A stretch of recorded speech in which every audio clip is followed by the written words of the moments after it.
जिंदगी से जुड़ी कहानियों के चैनल में आप सभी का स्वागत है। आइए सुनते हैं पूनम अहमद जी की लिखी कहानी कब जाओगे प्रिय। अपना बैग पैक करते हुए अजय ने कविता से बहुत ही प्यार से कहा, उदास मत हो डार्लिंग, आज सोमवार है, शनिवार को ही आ जाऊंगा। फिर वैसे ही बच्चे तुम्हें कहाँ चैन लेने देते हैं, तुम्हें पता भी नहीं चलेगा कि मैं कब गया और कब आया। कविता ने शांत गंभीर आवाज में कहा, बच्चे तो स्कूल कोचिंग में बिजी रहते हैं, तुम्हारे बिना कहाँ मन लगता है। सच में कितना खुशहाल हूँ जो मुझे तुम्हारे जैसी पत्नी मिली। कौन यकीन करेगा इस बात पर कि शादी के 20 साल बाद भी तुम मुझे इतना प्यार करती हो। आज भी मेरे टूर पर जाने पर उदास हो जाती हो। I love you. कहते कहते अजय ने कविता को गले लगा लिया और फिर बैग उठाकर दरवाजे की तरफ बढ़ गया। कविता का उदास चेहरा देखकर फिर प्यार से बोला, डोंट बी सैड, हम फ़ोन पर तो टच में रहते ही हैं, बाय, टेक केयर। कहकर अजय चला गया। कविता दूसरे फ्लोर पर स्थित अपने फ्लैट की बालकनी में जाते हुए अजय को देखने लगी। नीचे से अजय ने भी टैक्सी में बैठने से पहले सालों से चले आ रहे नियम का पालन करते हुए ऊपर देखकर कविता को हाथ हिलाया और फिर टैक्सी में बैठ गया। कविता ने अंदर आकर घड़ी देखी, सुबह के 10 बज रहे थे। वह ड्रेसिंग टेबल के शीशे में खुद को देखकर मुस्कुरा उठी। फिर उसने रुचि को फ़ोन मिलाया। रुचि, क्या कर रही हो? रुचि हंसी, गए क्या पति? हाँ, तो क्या प्रोग्राम है? फटाफट अपना काम निपटा, अंजलि से भी बात करती हूँ, मूवी देखने चलेंगे, फिर लंच करेंगे। तेरी मेड काम करके गई क्या? हाँ, मैंने उसे आज 8 बजे ही बुला लिया था। वाह, क्या प्लानिंग है तेरी। और क्या भाई, करनी पड़ती है। रुचि ने ठहाका लगाते हुए कहा, ठीक है, आधे घंटे में मिलते हैं। कविता ने बाकी सहेलियों अंजलि, नीलम और मनीषा से भी बात कर ली। इन सब की आपस में खूब जमती थी। पांचों हमउम्र थीं। सबके बच्चे भी हमउम्र ही थे। सबके बच्चे इतने बड़े तो थे ही कि अब उन्हें हर समय माँ की मौजूदगी की ज़रूरत नहीं थी। कविता और रुचि के पति टूर पर जाते रहते थे। पहले तो दोनों बहुत उदास और बोर होती थी, पर अब पतियों के टूर पर जाने का जो समय पहले इन्हें खलता था, अब दोनों को उन्हीं दिनों का इंतज़ार रहता था। कविता ने अपने दोनों बच्चों सौरभ और सौम्या को घर की एक एक चाबी सुबह ही स्कूल जाते समय दे दी थी। आज का प्रोग्राम तो उसने कल ही बना लिया था। नियत समय पर पांचों सहेलियां मिली। रुचि की कार से सब निकल गईं। फिर मूवी देखी। उसके बाद होटल में लंच करते हुए खूब हंसी मजाक हुआ। मनीषा ने आहें भरते हुए कहा, काश अनिल की भी टूरिंग जॉब होती तो सुबह शाम की पति की सेवा से कुछ फुर्सत मुझे भी मिलती और मैं भी तुम दोनों की तरह मौज करती। रुचि ने छेड़ा, कर तो रही है तू मौज अब भी। अनिल ऑफिस में ही है ना इस समय? हाँ यार, पर शाम को तो आ जाएंगे ना, तुम दोनों की तो पूरी शाम रात तुम्हारी होगी। कविता ने कहा, हाँ भाई, यह तो है, अब तो शनिवार तक आराम ही आराम। मनीषा ने चिढ़ने की एक्टिंग करते हुए कहा, बस कर, हमें जलाने की ज़रूरत नहीं है।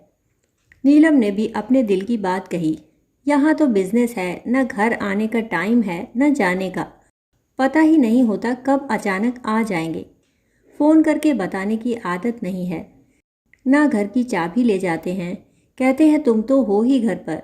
इतना गुस्सा आता है ना कभी कभी कि क्या बताऊं। रुचि ने पूछा, तो आज कैसे निकली? सासू माँ को कहानी सुनाई। एक फ्रेंड हॉस्पिटल में एडमिट है, उसके पास रहना है, हर बार झूठ बोलना पड़ता है। मेरे घर में मेरा सहेलियों के साथ मूवी देखने और लंच पर जाना किसी को हजम नहीं होगा। कविता हंसी, जी तो बस हम रहे हैं ना।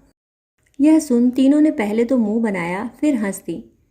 बिल हमेशा की तरह सबने शेयर किया और फिर अपने अपने घर चली गईं।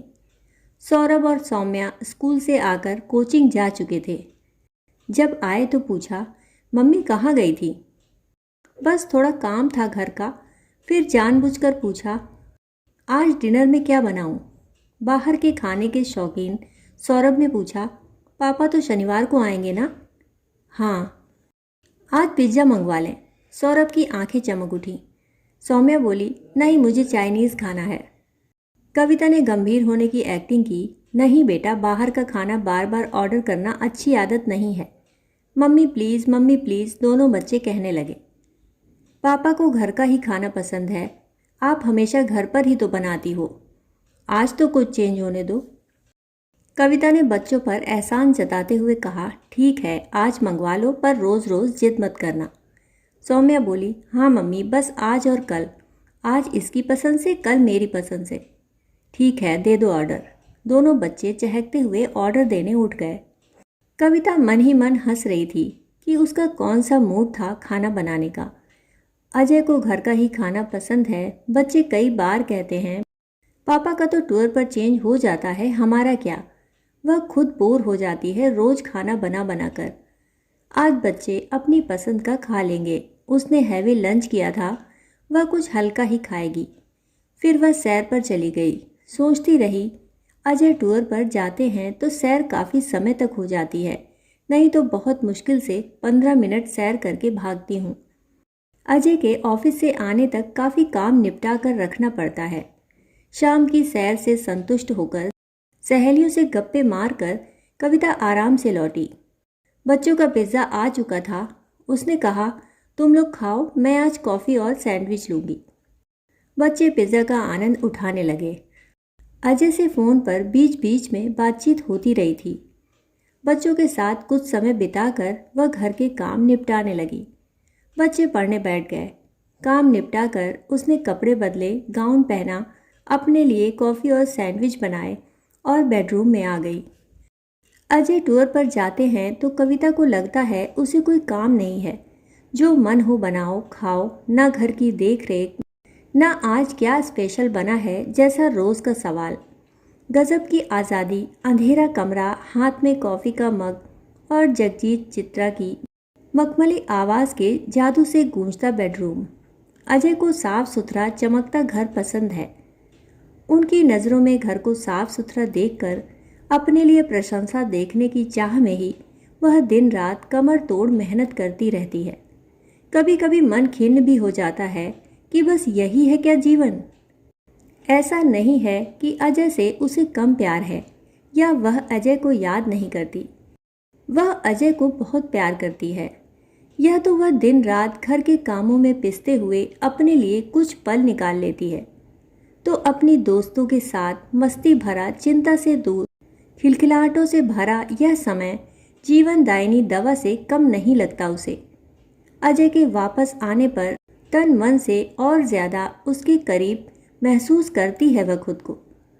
उसने बहुत सोच समझकर खुद को रिलैक्स करने की आदत डाली है।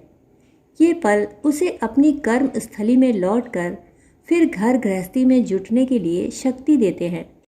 अजय महीने में 7-8 दिन टूर पर रहते हैं।